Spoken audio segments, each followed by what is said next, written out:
कुमार सागर आसपाई सरकारी उच्च विद्यालय दशम श्रेणी छात्र अटे।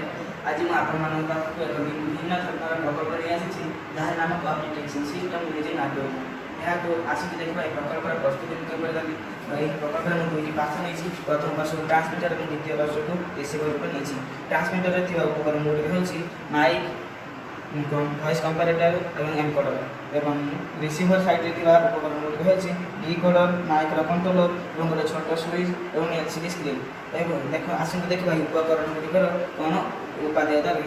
रही छोट स्विचर कार्य हूँ बाहर विभिन्न प्रकार ध्वनि को ग्रहण कर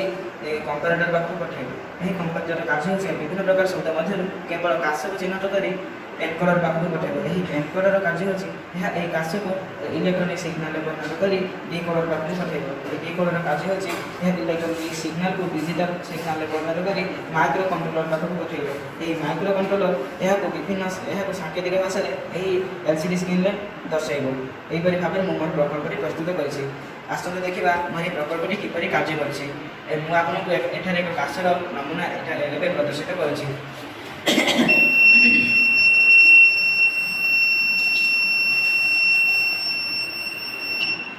देखु आम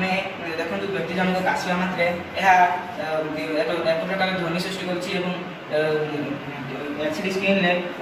व्यक्ति क्यों आसूसी प्रदर्शित करोचे आम यही प्रकल्प को यहीपरि भाव स्कूल बैंक ऑफिस हॉस्पिटल मानक व्यवहार कर